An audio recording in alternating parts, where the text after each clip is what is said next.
Ölkənin enerji istehlakında yaşıl enerjinin gündəlik pay bölgüsü artır. Bəs yeni stansiyaların qurulması istiqamətində hansı addımlar atılır və yeni təşəbbüslər, icra mərhələsi olan stansiyalarda vəziyyət necədir?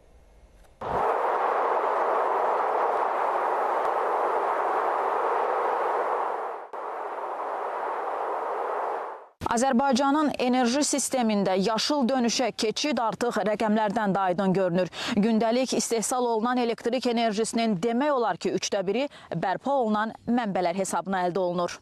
Rəqəmlərə nəzər salaq. Son göstəricilərdə Azərbaycanda istehsal olunan elektrik enerjisinin 30%-ə yaxınının bərpa olunan enerji mənbələrinin payına düşdüyünü görürük. Ölkə üzrə ümumilikdə 64 milyon kilovat saata yaxın elektrik enerjisi istehsal olunub ki, bunun da 15 milyon kilovat saatı su, 2 milyon kilovat saatı isə külək və günəş elektrik stansiyalarının payına düşür. Enerji balansına baxdıqda görünür ki, artıq bərpa olunan mənbələr alternativ yox, əsas güc mərkəzinə çevrilir. Xüsusilə günəş və külək elektrik stansiyaları istehsalın artımı bu payın daha da çoxalmasına səbəb olur.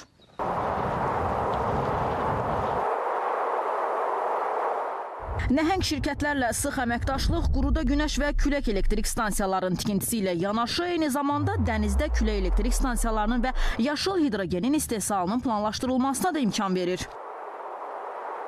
Və bu layihələrin icrası nəticəsində 2027-ci ilə qədər biz artıq deyə bilərik ki, 33,7%, yəni bərpa olunan mənbələrinin ümumi qoyuluş gücündə payına çata bilərik. Əlavə olaraq 2030-cu ilə qədər 37,9% və 2035-ci ilə qədər isə 42,5%-ə çatması nəzərdə tutulmuşdur.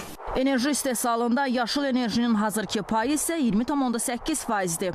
Cari ilin yanvar ayında Səudiyyə Ərəbistan Krallığının Akvapower şirkəti tərəfindən Xızapşiron külək elektrik stansiyasında istismara verilmişdir 240 meqavat gücündə və bu sonuncu qeyd etdiyim layihənin belə də istismara verilməsi nəticəsində bərpa olunan enerji mənbələrinin payı elektrik enerji istehsalında 18,8%-dən 20,8%-ə yüksəlmişdir. Əlavə olaraq Mazda şirkəti tərəfindən Biləsuvarda 445 meqavat gücündə günəş elektrik stansiyası, Neftçala rayonunda 315 meqavat gücündə günəş elektrik stansiyası və həmçinin Abşeron rayonu ərazisində də əlavə bir külək elektrik stansiyası layihəsinin reallaşdırılması da nəzərdə tutulur.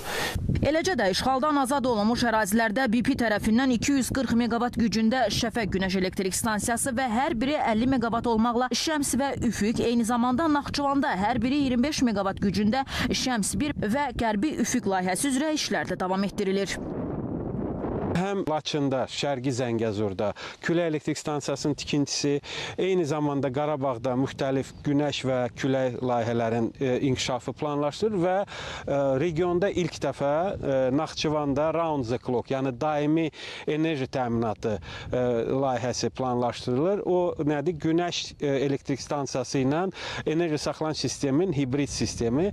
Bu ona təminat verəcək ki, deməli Naxçıvan Muxtar Respublikasının enerji təminatı sabit və daimi olma şərait yaradacaqdır.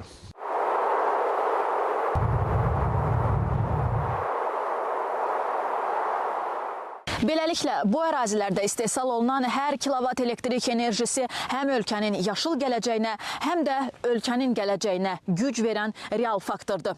Elnarə Həsənova, Rüstəm Abdullayev, AzTV xəbər.